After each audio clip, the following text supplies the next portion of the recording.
চিঠিতে তুমি কি লিখছো? খারাপ কিছু? তেমন কিছু না, সাধারণ কয়টা কথা লিখছি। তাহলে কান্না করবো কেন? তুমি তো একটা পাগল, অল্পতেই কান্না করে দাও, তাই বললাম। আচ্ছা, তুমি কি জানো আমার কখন বেশি মন খারাপ হয়? কখন? তোমার চোখে পানি দেখলে। খারাপ কিছু যে কান্না করব?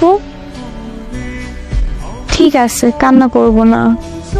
আবির, তোমার কি মন খারাপ? একটা কথা বলবো, শুনবা? আচ্ছা, শুনবো, বলো। আজ শেষবারের মতো সেই গানটা শোনাবা? শেষবার বলতেছো কেন? এরপর থেকে আমি আর শুনতে চাইবো না, তাই। কেন? আরে, আজকের পর তুমি প্রতিদিন একটা করে নতুন গান শোনাবা। এক গান কতদিন ভালো লাগে বলো? ও আচ্ছা। হ্যাঁ, মন খারাপ করবা না কখনো।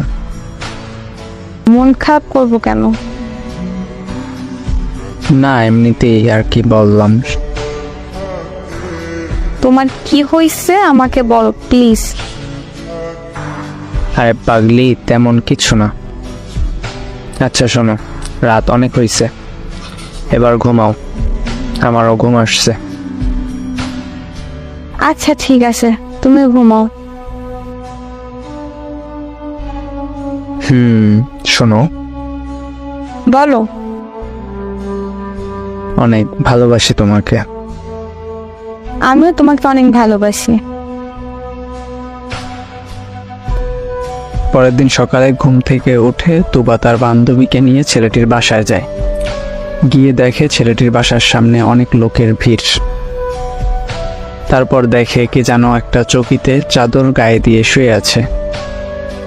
তুবা জিজ্ঞেস করলো ওইটা কে। পাশে থেকে একজন বলল ওইটা আবির, ও আর নেই এই পৃথিবীতে।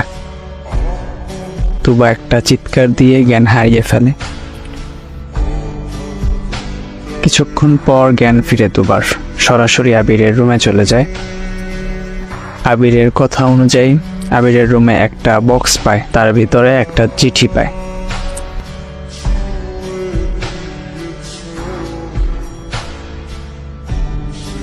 তুবা, আমি জানি তুমি কান্না করছো। তুমি তো জানো তোমার কান্না আমার সবচেয়ে বেশি কষ্ট দেয়। কান্না কইরো না প্লিজ।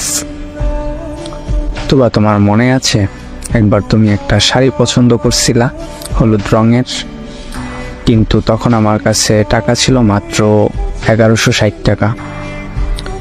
তাই ওই শাড়িটা আমি তোমাকে কিনে দিতে পারিনি। শাড়িটার দাম ছিল 1850 টাকা। কাল আমার হাতে যখন টাকা পেলাম তখনই তোমার সেই শাড়িটার কথা মনে পড়লো। অনেক খোঁজাখুঁজি করার পরে শাড়িটা পেলাম। দেখো, বক্সের ভিতর শাড়িটা প্যাকেট করা আছে। শাড়িটা পইরো কিন্তু তুমি। তুমি ভাবতেছো আমি এতগুলো টাকা কই পেয়েছি? আশরাফ খানকে তো চিনোই তুমি, তোমার বাবার পরিচিত উনি। উনি একটা ভয়ঙ্কর ওষুধ তৈরি করেছেন, যেইটা সামান্য মাত্রায় কোনো মানুষের শরীরে দিলে 8 ঘন্টার ভিতর মৃত্যু নিশ্চিত। ওষুধটা পরীক্ষার জন্য আমি আমার শরীরটা দিয়েছি, তার বিনিময়ে আমাকে 10 লক্ষ টাকা দিছে। তুমি তো জানোই টাকার জন্য আমার বাবার অপারেশন হচ্ছে না। এখন বাবার অপারেশনটাও ঠিক মতো হয়ে যাবে। সারা জীবন তো তাদের বোঝা হয়েই কাটিয়ে দিলাম। এই একটা সুযোগ পেলাম কিছু করার, তাই আর কি। তবে তোমার অনেক কষ্ট হচ্ছে তাই না? জানো, তোমাকে নিয়ে স্বপ্ন ছিল সুন্দর একটা সংসার হবে আমাদের। আর দেখো, স্বার্থপরের মতো তোমাকে একা রেখে চলে আসলাম। তুমি আমাকে একদম মনে রাখবে না, বুঝলা? আমাকে একদম ভুলে যাবা তুমি। আমি তোমাকে দেখব ওই দূর আকাশ থেকে।